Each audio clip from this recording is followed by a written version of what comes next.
Untuk di chapter 7 nanti saya sarankan kalian review juga ya. Walaupun mungkin di RPS fokusnya di chapter 8, tapi ini untuk memperkuat ya, nanti penyusunan transaksi di chapter 8. Jadi ada transaksi biasa gitu ya, ada general prosedur untuk hubungan antara perusahaan untuk yang kantor pusat dan kantor cabang. Yang di chapter 7 kita fokuskan ya untuk reviewnya ini di halaman 189 sampai dengan halaman 191 ya. Hanya 3 halaman saja ya untuk transaksi-transaksi umum antara pusat dan cabang. Ini sebagai dasar untuk menjawab jurnal yang kita kerjakan tadi ya. Di sini ada 8 transaksi ya, ada 8 transaksi. PDF-nya sudah kelihatan ya? Sudah, Bu. Oh, sudah. Oke. Ini di transaksi pertama ya. Transaksi pertama ini ketika si home office ya, SIM home office ini menyerahkan kas kepada kantor cabang ya. Nanti kantor pusatnya dia akan mencatat debitnya adalah branch ya, di sini entah ke cabang berapa gitu ya, branch pada cash ya. Nanti home office akan mencatat seperti itu. Kemudian branch-nya dia akan mencatat penerimaan kasnya debit, kreditnya adalah home office. Itu untuk transfer kas dari pusat ke cabang. Kemudian untuk transaksi yang kedua ya. Transaksi yang kedua ini pengiriman inventory dari kantor pusat ke kantor cabang pada harga perolehan ya, billing at cost. Jadi sama dengan harga perolehan. Kantor pusat dia akan mencatat debitnya adalah branch ya, kreditnya adalah shipment to branch ya. Karena harganya sama dengan harga cost-nya, maka tidak ada selisih ya ke unrealized intercompany profit ya. Jadi cukup branch pada shipment to branch. Nanti dari buku branch ya dia akan mencatat debitnya shipment from home office, kreditnya adalah home office. Lalu transaksi yang ketiga di sini si kantor cabang ya. Kantor cabang ini membeli aset tetap ya. Jadi purchase furniture and fixture gitu. Jadi aset tetap ya. Ini dibeli oleh kantor cabang ya, by branch nih. Jadi dia dibeli oleh kantor cabang selain cash. Jadi nanti yang mengeluarkan kas adalah kantor cabangnya. Nah, tapi ya si kantor cabang ini ya dia membebankan kepada kantor pusat. Ya, dia membebankan kantor pusat. Oleh karena itu nanti kantor pusat juga ikut mencatat ya. Maka untuk aset tetapnya nanti yang mencatat adalah kantor pusat ya. Jadi kantor pusatnya dia akan mencatat aset tetapnya di sini ya. Aset tetapnya debit ya, di sini furniture and fixture ya. Aset tetap apapun ya, aset apapun yang selain inventory gitu. Kemudian kreditnya adalah branch. Lalu dari sisi branch ya, dia akan mencatat debitnya adalah home office, kreditnya adalah cash ya, dia yang mengeluarkan uangnya. Kemudian transaksi yang keempat. Nah, transaksi yang keempat di sini ada penjualan yang dilakukan oleh branch. Jadi si branch ini dia menjual kepada pihak ketiga ya. Kalau menjual kepada pihak ketiga berarti maksudnya tidak ada hubungannya dengan kantor pusat ya. Nah, nanti hubungannya ketika si kantor cabangnya itu mengirimkan cash. Tapi ketika dia menjual kepada pihak ketiga, nah, cukup yang mencatat adalah kantor cabang saja ya, kantor pusatnya dia nggak nyatat apapun. Di sini misalkan penjualannya secara kredit ya. Kalau penjualannya secara kredit, maka kantor cabang dia akan mencatat account receivable pada sales. Kemudian ketika menerima pembayaran dari piutangnya, kantor cabang akan mencatat debitnya cash, kreditnya account receivable. Nah, ini yang mencatat hanya kantor cabang saja. Selanjutnya Transaksi yang kelima, ini beban-beban yang memang dibayarkan langsung oleh branch kepada pihak ketiga ya. Misalkan dia langsung bayar listrik atau di sini bayar komisi, bayar sewa dan sebagainya ya. Kalau beban yang dibayar oleh branch ya, nanti branch langsung mencatat beban-bebannya. Di sini contohnya adalah untuk beban komisi, beban sewa dan beban lain-lain ya. Kemudian branch akan mengeluarkan cash ya, debitnya cash. Lalu untuk transaksi yang keenam, ini penyerahan atau pengiriman cash ya dari kantor cabang ke kantor pusat. Ya, jadi ada cash remittance ya dari kantor cabang ke kantor pusat. Maka kantor pusat dia akan mencatat penerimaan cash ya, debitnya cash, kreditnya branch sebesar yang dikirimkan. Lalu dari sisi bukunya branch dia akan mencatat pengiriman cashnya ya, debitnya adalah home office, kreditnya cash sebesar yang dikirimkan. Lalu untuk yang transaksi ketujuh, nah transaksi ketujuh ini si branch-nya ini dibebankan gitu ya, dibebankan. Jadi ada alokasi beban ya, ada alokasi beban dari kantor pusat ke kantor cabang ya.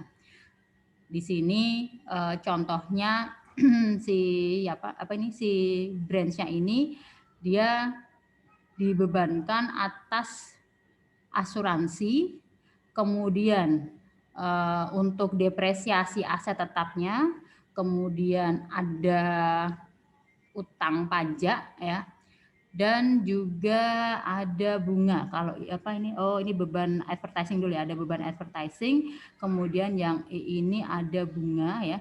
Bunganya ini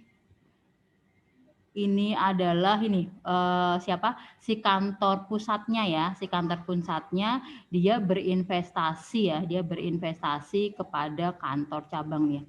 Branch charge submit by home office ya, interest sebesar 6% untuk 1 bulan untuk investasi pada kantor cabang ya, sebesar nilai investasinya 18.000, bunganya adalah 6%. Kalau untuk pembebanan kepada kantor cabang, nanti kantor pusatnya ya, dia akan mencatat debitnya adalah branch ya, kreditnya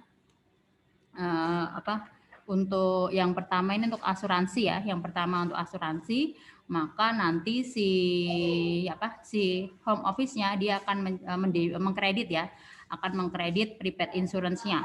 Sedangkan dari sisi kantor cabang dia yang akan mencatat bebannya ya.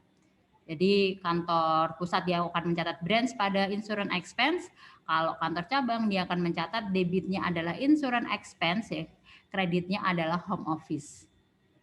Lalu untuk penyusutan aset tetap ya, home office dia akan mencatat branch pada akumulasi depresiasi, sedangkan branch-nya dia akan mencatat depreciation expense ya, beban depresiasinya pada home office. Jadi bebannya ya, untuk bebannya ini yang mencatat adalah branch ya.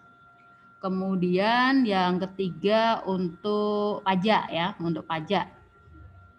Ini yang mencatat bebannya, tax expense-nya adalah branch. Sedangkan tax payable-nya ini yang mencatat adalah home office ya. Jadi home office dia mencatat branch pada tax payable, kemudian branch-nya dia mencatat tax expense pada home office. Kemudian untuk bunga ya, bunga tadi kantor pusat dia berinvestasi ke kantor cabang gitu ya. Nah, di sini nanti kantor pusat dia akan mengakui adanya interest income ya. Branch pada interest income yang ke branch ya. Nah, sedangkan untuk yang branch-nya dia akan mencatat interest expense ya, karena dia yang memberikan bunga ya, interest expense pada home office.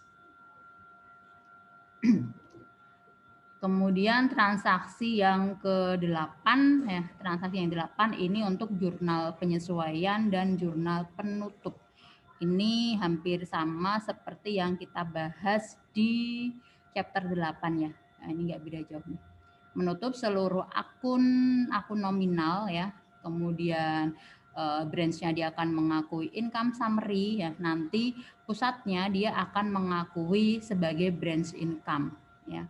Ini branch income-nya akan dicatat, akan di closing juga ya, branch income akan di closing. Jadi ini jurnal-jurnal umum ya, transaksi-transaksi umum antara kantor pusat dan kantor cabang. Ya, jadi cukup 3 halaman tadi ya, halaman 189 sampai 191 untuk chapter 7 yang mungkin perlu kalian review ya. Sekarang kita bahas ya, yang transaksi tadi ya, transaksi yang di soal tadi.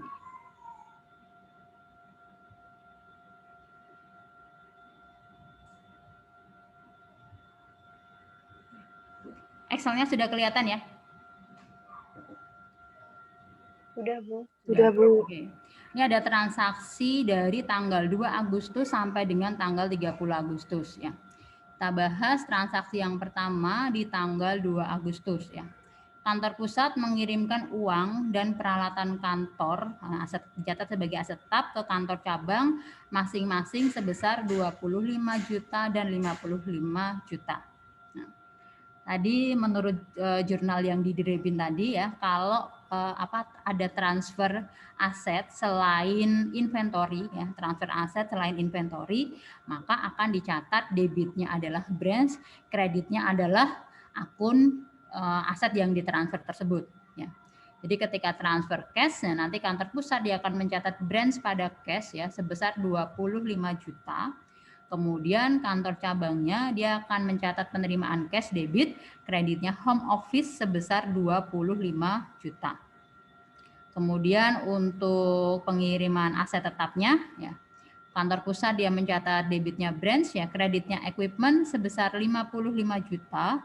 Lalu kantor cabang dia akan mencatat penerimaan equipment ya, debitnya equipment, kreditnya home office sebesar 55 juta. Lalu transaksi di tanggal 3 Agustus. Kantor pusat mengirimkan persediaan barang dagangan yang kosnya sebesar 10 juta ke kantor cabang dengan harga 12 juta. Ini pengiriman di atas harga kosnya. Sehingga nanti selisihnya dari harga transfer ini dengan kosnya akan kita catat sebagai unrealized intercompany inventory profit gitu ya. Di kantor pusat dia akan mencatat debitnya branch ya, kredit ke shipment to branch-nya adalah sebesar cost-nya yaitu 10 juta, kemudian selisih antara harga transfer dengan cost-nya dicatat sebagai unrealized intercompany profit. Sedangkan kantor cabang dia mencatat shipment from home office-nya ini sebesar harga transfernya ya. Sebesar harga transfernya yaitu 12 juta. Kreditnya home office 12 juta. Lalu transaksi tanggal 5 Agustus ya. Kantor pusat membayar biaya asuransi gedung ya, kantor cabang untuk 1 tahun ya, untuk 1 tahun. Ini hampir sama dengan itu ya, yang transaksi tanggal 2 tadi, cuma di sini asetnya berupa prepaid insurance ya, asetnya berupa prepaid insurance. Nanti di tanggal 5 si kantor pusat dia akan mencatat debitnya adalah branch ya, kreditnya ketika membayar berarti kantor pusatnya yang mengeluarkan cash ya sebesar 20 juta. Kemudian kantor cabang dia akan mencatat debitnya adalah prepaid insurance, kreditnya adalah home office sebesar 20 juta. Lalu transaksi tanggal 9. Kantor pusat mengirimkan persediaan barang dagangan yang kosnya 12 juta ke kantor cabang dengan harga 15 juta. Ini sama seperti yang transaksi tanggal 3 ya, pengiriman inventory di atas harga kosnya. Maka kantor pusat dia akan mencatat ke debit branch ya, sebesar harga transfernya 15 juta. Kemudian di sisi kredit dia akan mencatat ke akun shipment to branch ya, itu sebesar cost-nya yaitu 12 juta, selisihnya akan dicatat ke akun unrealized intercompany profit ya sebesar 3 juta. Sedangkan kantor cabang dia akan mencatat shipment from home office-nya sebesar harga transfernya ya 15 juta. Kreditnya home office 15 juta. Kemudian transaksi di tanggal 10 Agustus. Ini kantor cabang dia menjual separuh barang dagangan yang harga perolehannya 10 juta dengan harga 7,5 juta. Kalau ini berarti transaksi antara kantor cabang kepada pihak ketiga ya, dia menjual kepada pihak ketiga tuh. Nah, ketika kantor cabang itu bertransaksi dengan pihak ketiga, maka kantor pusat dia nggak melakukan pencatatan apapun ya, dia nggak melakukan pencatatan apapun. Kantor cabang dia nanti akan mencatat di sini kita asumsinya itu ya, asumsinya penjualannya secara cash gitu ya. Jadi kantor cabang dia akan menerima cash ya dan akan mencatat penjualan sebesar 7,5 juta.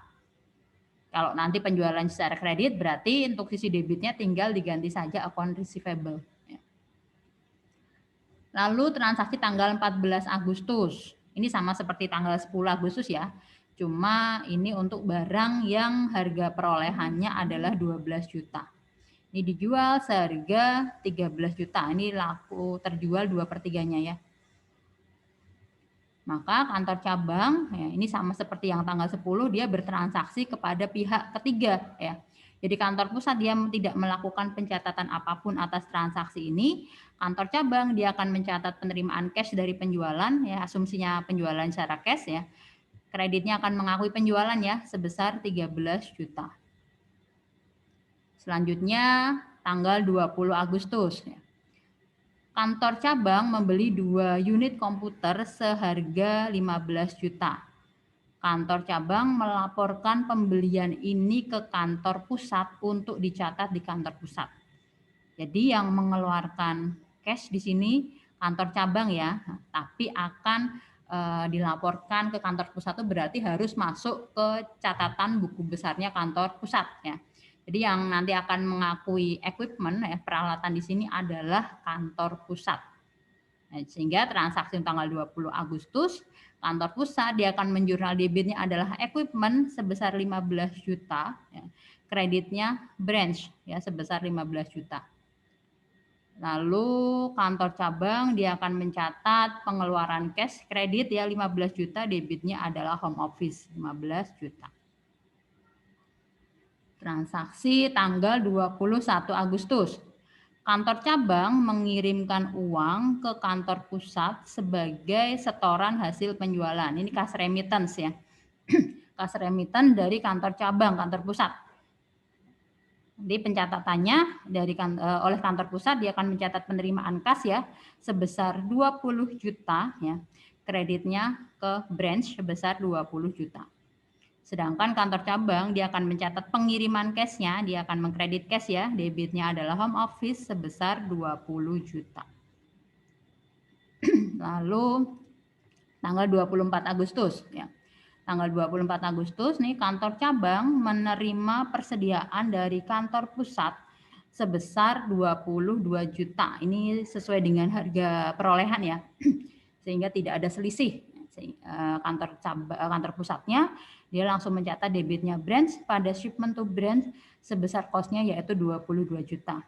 Sedangkan kantor cabang dia akan mencatat debitnya shipment from home office pada home office sebesar harga cost-nya yaitu 22 juta. Lalu transaksi tanggal 30 Agustus ya. Kantor pusat mengalokasikan sebagian biaya-biaya operasionalnya ke kantor cabang Raba Bima yaitu 18 juta. Ini sama seperti yang transaksi yang di buku tadi yang nomor 7 ya. Jadi ini ada alokasi beban dari kantor pusat ke kantor cabang ya. Sehingga kantor pusatnya ya, dia akan mencatat debitnya adalah branch ya, expense-nya akan dia kredit ya, akan dikredit oleh kantor pusat. Sebesar di sini total biayanya adalah 18 juta.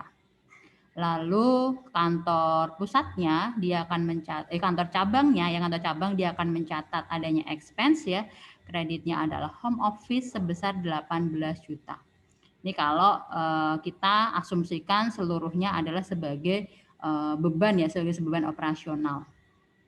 Kalau ini nanti misalkan beban depresiasi gitu ya. Kalau ini beban depresiasi ya berarti expense pada HO-nya dicatat oleh si siapa? Beban depresiasinya dicatat oleh si branch, sedangkan kantor pusat dia akan mencatat akumulasi depresiasinya, ya. Ya, itu untuk pembahasan yang transaksi antara kantor pusat dan kantor cabang. Untuk soal yang ini ada yang mau ditanyakan? Sepertinya jawabannya benar semua ya.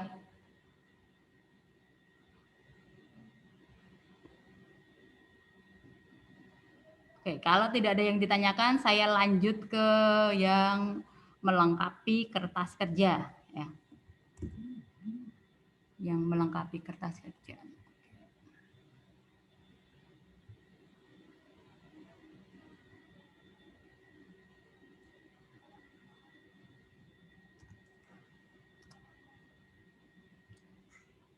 Melengkapi kertas kerja, mana tadi soalnya? Saya itu soalnya dulu ya.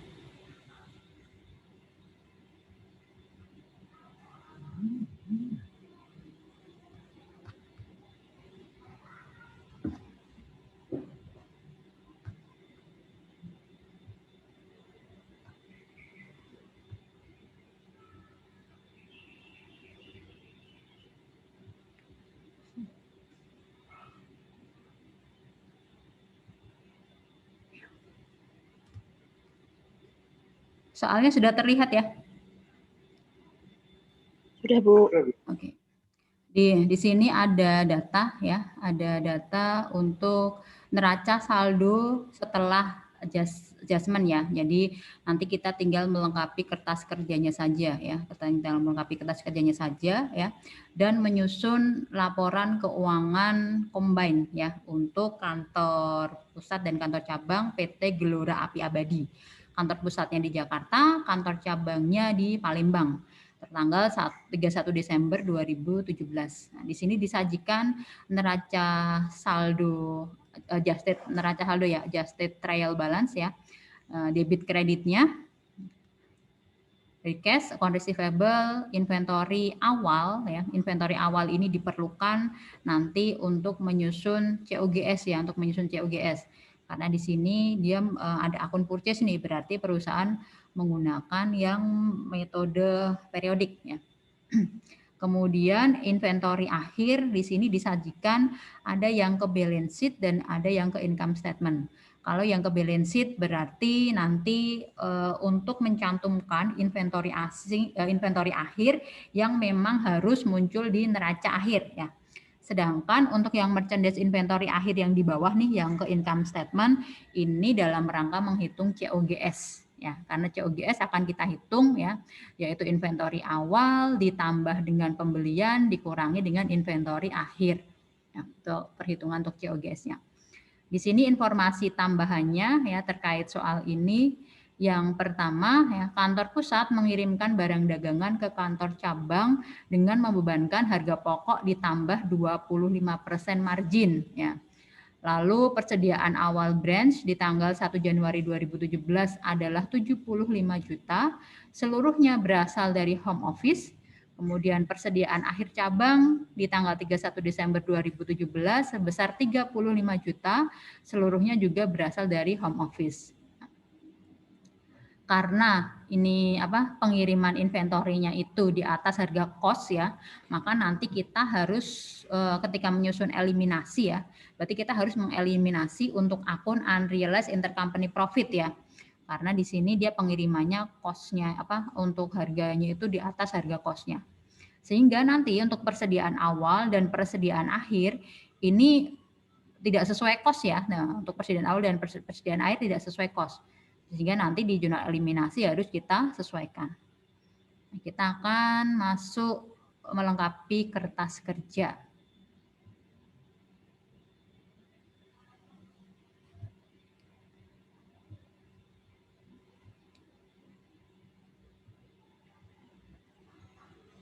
Excel-nya terlihat?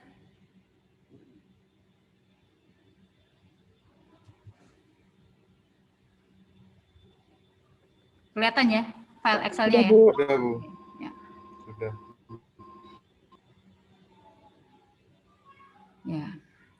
Untuk kertas kerjanya ya, tadi file Excel-nya bisa nanti kalian modifikasi ya kalau diperlukan untuk menjawab soal UTS nanti gitu ya. Kalian tinggal print file kosongnya, nanti tinggal diisikan jurnalnya di sini. Nah, di sini kita sajikan ya untuk akun-akun neraca saldonya di kolom paling kiri, kemudian saldo menurut home office, saldo menurut branch, lalu untuk jurnal eliminasi, ya, laporannya kita mulai nanti dari laporan laba rugi ya, income statement, kemudian laporan perubahan return earning ya, return earning statement dan balance sheet. Kertas kerja ini untuk mempermudah penyusunan laporan keuangan ya. Jadi nanti tetap disusun ya, tetap disusun untuk laporan laba ruginya, disusun return earning statement-nya, dan disusun balance sheet-nya ya, sesuai dengan format yang berlaku. Nah, untuk jurnal eliminasi ya, yang pertama yang akan kita eliminasi adalah yang akun resiprokal ya.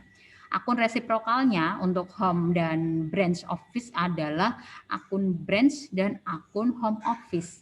Nah, ini yang akan kita eliminasi lebih dahulu ya. Saldo branch-nya ya, akun branch itu adanya di home office ya. Nah, di sini debit sebesar 205.000, kemudian akun home office ini adanya di branch ya. Ini sebesar 205.000. Nah, ini akunnya nilainya sama ya 205.000, ini akan kita eliminasi.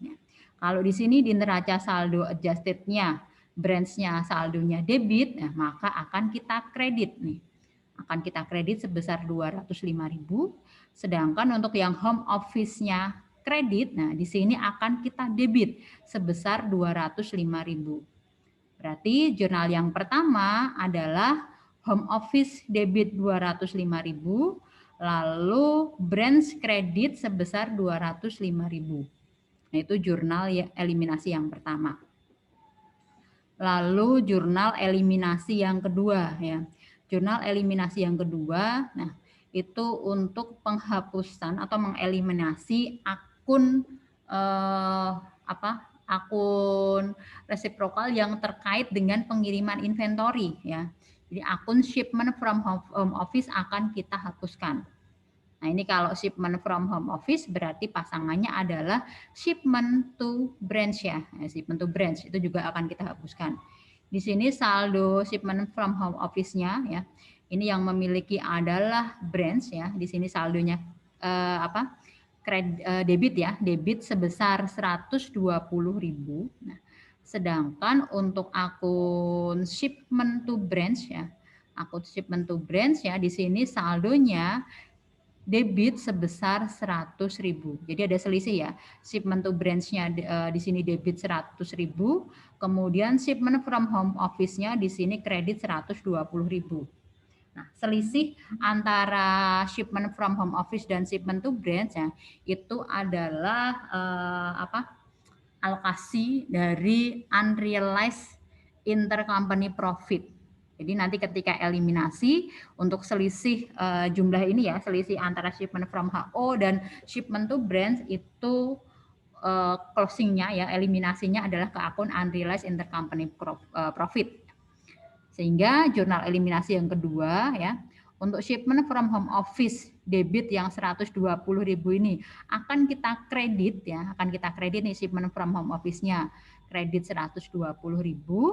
Kemudian yang akun shipment to branch yang 100.000-nya ini ya, kredit ya. Ini kredit 100.000 akan kita debit ya sebesar 100.000. Nah, selisihnya berarti selisihnya di debit juga ya. Selisihnya di debit juga yaitu akun unrealized intercompany profit ya. Ini sebesar 20.000. Nah, jadi saya ulangi untuk jurnal eliminasi yang kedua ya. Debit shipment to branch ya 100.000. Lalu debit unrealized intercompany profit sebesar 20.000 dan kredit shipment from home office sebesar 120.000. Itu jurnal eliminasi yang kedua. Lalu jurnal eliminasi yang ketiga ya. Tadi di informasi untuk saldo awal ya, itu nilai saldo awal ya menurut branch adalah 75.000 ya.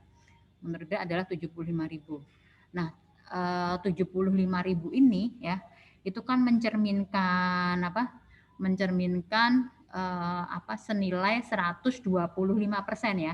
Karena tadi harga transfernya itu adalah cost ditambah 25% ya. Sehingga 75.000 ini bukan cost yang sebenarnya ya. Kita akan menyatakan akan mengeliminasi gitu ya, akan mengeliminasi sehingga nilai inventory awal ini sesuai dengan nilai cost sebenarnya. Jadi 75.000 ini kita bagi dulu ya, kita bagi dulu dengan 125%. Nah, ketemu berapa tuh? 75.000 bagi 125%.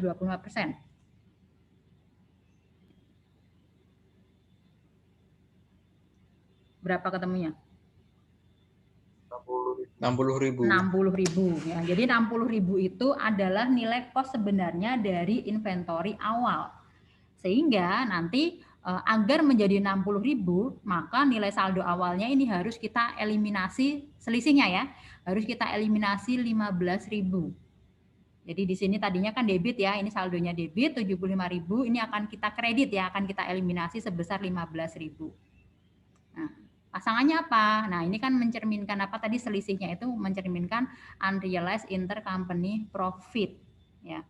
Sehingga nanti jurnal untuk yang ketiga ya, untuk eliminasi apa yang saldo unrealized intercompany profit yang melekat di saldo awal inventory branch ya. Jurnalnya adalah debitnya unrealized intercompany profit sebesar 15.000, lalu merchandise inventory awal dikredit sebesar 15.000. Selanjutnya jurnal eliminasi yang keempat. Nah, jurnal eliminasi yang keempat ini terkait saldo akhir inventory oleh branch ya. Saldo akhir oleh branch ini tersaji di neraca saldonya yaitu 35.000 ya. 35.000 ini mencerminkan nilai 125% ya. Nah, berarti ini kita bagi lagi ya. Jadi 35.000 kita bagi dengan 125%. Nah, ketemunya berapa? 28.000 ya. Nah, sehingga cost sebenarnya dari inventory akhir adalah 28.000. Maka agar menjadi 28.000 ini harus kita kurangi ya. 35.000 ini harus kita kurangi 7.000 ya kan. Sehingga ini kita kredit ya 7.000. Nah, pasangannya apa kalau untuk yang saldo akhir ya? Kalau yang saldo akhir ini pasangannya saldo akhir juga ya, tapi yang nanti masuk dalam perhitungan income statement ya. Yang 35.000 ini juga harus menjadi 28.000. Jadi nilai saldo akhir untuk yang tercantum di neraca maupun untuk perhitungan di income statement harus sama ya, harus sama. Di sini juga harus 28.000. Karena di sini kredit ya, maka untuk eliminasinya akan kita debit sebesar 7.000. Nah, jadi untuk jurnal eliminasi yang keempat adalah merchandise inventory akhir ya, debit sebesar 7.000, kreditnya juga merchandise inventory akhir juga ya sebesar 7.000. Itu jurnal eliminasinya. Nah, setelah menyusun jurnal eliminasi, kita akan menyusun income statement ya. Kita masukkan ke kolom income statement untuk yang akun-akun nominal ya, untuk akun-akun nominal. Nah, karena di sini periodik, maka untuk yang merchandise inventory awal ini berguna untuk menghitung COGS ya. Jadi kita masukkan ke kolom income statement yaitu 150.000 ditambah 75.000 dikurangi 15.000. Jadi masuk di kolom debit income statement adalah 210.000. Lalu kalau akun branch ini sudah hilang ya, sudah habis ya oleh jurnal eliminasi. Nah, akun berikutnya yang masuk ke income statement adalah purchase nih. Nah, purchase ini kita tambahkan saja yang home office-nya 330.000 ditambah branch 42.000. Sehingga total purchase-nya kita masukkan di kolom debit income statement yaitu 372.000. Akun shipment from home office-nya habis ya. Kemudian yang masuk ke kolom income statement lagi adalah beban ya, expense. Langsung kita tambahkan saja untuk bebannya home office 75.000, Kemudian bebannya branch 20.000 sehingga total expense yang masuk di kolom debit income statement adalah 95.000. Nah, kita cari akun nominal lainnya ya. Akun nominal lainnya yaitu akun sales ya di sini ya. Akun sales di sini ya. Salesnya tinggal kita tambahkan saja ya. Sales oleh home office sebesar 450.000 ditambah sales oleh branch ya sebesar 187.500. Sehingga yang masuk di kolom kredit ya, sales itu kredit kan ya, kredit di kolom income statement adalah 637.500. Nah, ini untuk kolom branch. Untuk kolom apa? Income statement ya, kolom income statement kredit. Selanjutnya, nah untuk shipment to branch-nya habis ya. Nah, yang masuk lagi ke kolom income statement adalah merchandise inventory yang income statement. Nah, kredit ya. Nah, kredit sebesar 80.000 ditambah 35.000 dikurangi 7.000. Nah, ini masuk ke kolom kredit income statement yaitu 108.000. Nah, selanjutnya kita akan jumlahkan ya, kolom debit akan kita jumlahkan, kolom kredit akan kita jumlahkan. Di sini kolom kreditnya jumlahnya lebih tinggi ya daripada kolom debitnya. Artinya ya ini perusahaan menghasilkan net income. Sebaliknya kalau kolom debitnya lebih tinggi daripada kolom kreditnya, berarti perusahaan mengalami net loss. Ya. Net income-nya di sini sebesar selisihnya ya, selisih antara kredit dan debitnya yaitu 68.500. Nah, nanti ketika menyusun laporan laba rugi ya, kalau menyusun laporan laba rugi ya, kita mulai dulu dari sales ya. Nah, kita sajikan dulu salesnya. Salesnya yaitu 637.500. Baru kemudian sales dikurangi COGS ya, dikurangi COGS ya, maka akan diperoleh gross profit. Nah, COGS-nya akan kita hitung ya, COGS-nya akan kita hitung. Kita mulai dari inventory awal ya 210.000 ditambah purchase-nya 372.000 ya. Dapat 582.000 ya. Nah, itu akan kita kurangi dengan inventory akhir yaitu 108.000 ya. Jadi tadi 582 dikurangi 108. Maka dapat COGS-nya adalah 474 ya. Dapat 474 tuh. Jadi nanti sales ya sebesar 637.500 ditambah COGS-nya 474.000 ya diperoleh gross profit ya. Nanti gross profit ketemunya berapa? Nah, nanti akan kita kurangi dengan beban-beban operasional di sini ya, akan dikurangi dengan beban-bebannya 95.000. Nah, maka akan diperoleh net income yang sebesar 68.500. Nah, net income yang di sini ya yang dihasilkan di income statement itu nanti akan menambah return earning ya untuk menghasilkan return earning akhir. Nah, selanjutnya yang masuk di kolom return earning ya. Yang masuk di kolom return earning adalah return earning awal, net income dan dividen ya. Jadi dividennya di sini kita masukkan saja ya. Nah, dividen akan masuk ke kolom return earning. Debit sebesar 37.500. Kemudian return earning awalnya ya, return earning awalnya di sini 37.000. Lalu net income-nya tadi adalah 68.500. Sehingga nanti untuk perhitungan return earning adalah return earning awal ya 37.000 ditambah dengan net income 68.500 dikurangi dengan dividen 37.500. Nah, sehingga diperoleh return earning akhirnya adalah 68.000 ya, return earning akhir adalah 68.000. Nah, return earning akhir yang 68.000 inilah yang nanti akan masuk di neraca ya sebagai return earning akhir.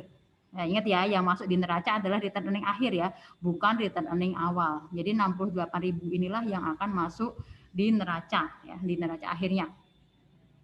Nah, selanjutnya untuk yang masuk di kolom neraca adalah yang akun-akun real ya. Akun-akun real di sini mulai dari kas ya. Kasnya tinggal dijumlahkan saja ya. Kemudian akun receivable juga dijumlahkan ya. lalu equipment dijumlahkan, kemudian inventory akhir, ya ini adalah 80.000 ditambah 35.000 dikurangi 7.000. Ini inventory akhirnya yang muncul di neraca adalah 108.000. Kemudian akumulasi depresiasi ya. Ini nanti penyajiannya di neraca langsung mengurangi equipment ya. Jadi tepat di bawahnya equipment ya. Dia masuknya di aset ya untuk akumulasi depresiasi. Kemudian kewajibannya ini perusahaan memiliki account payable ya. Ini tinggal jumlahin ya 90.000 ditambah 7.500 ya ini untuk account payable-nya. Kemudian untuk ekuitasnya ya untuk ekuitasnya perusahaan memiliki capital stock sebesar 30.000 dan memiliki return earning akhir sebesar 68.000 ya. Sehingga nanti total aset harus sama dengan total liabilitas plus total ekuitas. Nah, itu nanti penyajiannya di neraca. Ya. Sampai di sini ada yang mau ditanyakan?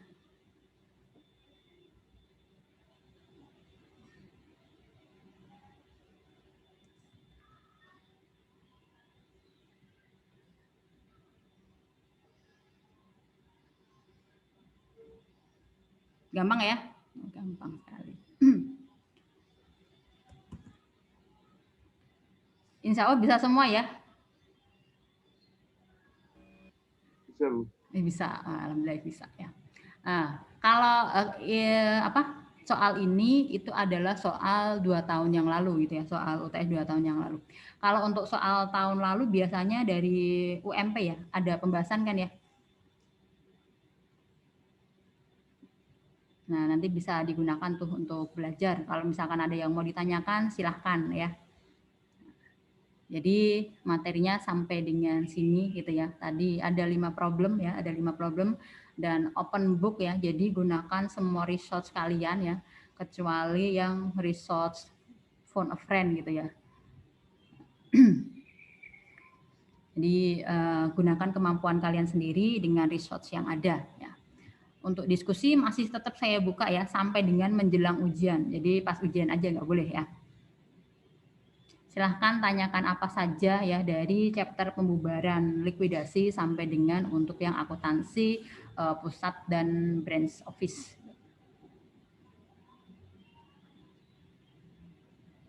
Tidak ada pertanyaan? Sudah siap semua ya? Siap ya.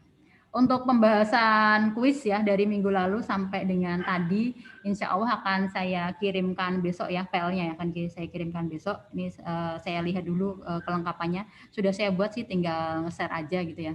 Tapi saya cek lagi sebentar ya. Besok saya insya Allah saya bagikan kepada kalian ya. Kalau belum saya bagikan besok tolong tanyakan ya kepada saya. Baik, Bu. Dan silahkan kalau ada yang mau didiskusikan terkait soal-soal yang sudah kita bahas, maupun mungkin soal lain ya yang mungkin kalian peroleh dari kelas mana gitu ya, itu bisa didiskusikan. Silahkan tanyakan dari yang paling sederhana sekalipun ya. Tidak ada pertanyaan bodoh gitu. Jadi pertanyaan dasar pun, Bu kalau ini jurnalnya seperti apa gitu ya, silahkan saja. Dan saya harapkan tanyanya di WA group ya, agar teman-teman yang lain juga bisa ikut belajar ya. Baik, Bu. Oke. Ya. Kalau saya masih bingung ini, Bu, yang P63, Bu, yang konsinyasi. Oh, P63 waktu itu belum sempat kita bahas ya. Nanti bisa kita diskusikan ya, bisa kita diskusikan di WA group ya. Sama ini worksheet dari soal latihan tadi, Bu. Kalau saya yang hitung ya yang mana? Ini. Bukan yang di PPT itu, Bu. Oh, yang di PPT. Yang ini. Iya, kalau dibuat worksheet itu agak aneh, Bu, nanti di ending inventory-nya. Di ending inventory aneh. Ini ada kelanjutannya ya, ada kelanjutan terkait apa saldo-saldo COGS dan saldo, maksudnya saldo yang tidak terkait dengan yang transaksi ini gitu ya. Iya, ini Bu. Ya, ini saya bahas untuk yang jurnal saja, tapi yang slide berikutnya tadi memang belum saya lihat juga gitu ya. Boleh nanti kita diskusikan ya. Baik, Bu. Ya. Oke, untuk yang soal ini ya, dan ini sudah jam 10 juga ya, dan saya ada kelas yang berikutnya. Jadi untuk sesi yang ke-7 menjelang UTS ini saya cukupkan di sini ya. Silahkan diskusinya kita pindah ke WA Group sampai dengan nanti menjelang ujian ya. Siapkan pertanyaan-pertanyaan kalian. Ya. Kalau bisa saya jawab segera. Kalau saya kesulitan menjawab, saya tanyakan ke yang lebih kompeten ya. Oke, selamat menjalankan UTS. Ya, semoga sukses ya. Baik untuk ujian tertulisnya maupun proyek-proyeknya ya. Dikerjakan dengan sungguh-sungguh ya. Jaga kesehatan dan jangan lupa minta doa restu kepada orang tua ya.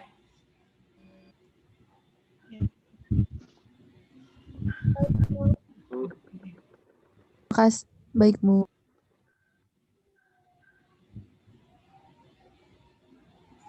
Oke, jadi sesinya saya cukupkan di sini ya. Mohon maaf jika ada yang kurang berkenan. Terima kasih. Selamat pagi. Assalamualaikum warahmatullahi wabarakatuh. Waalaikumsalam warahmatullahi wabarakatuh. Waalaikumsalam warahmatullahi Terima kasih, wabarakatuh. Bu. Terima kasih banyak, Bu.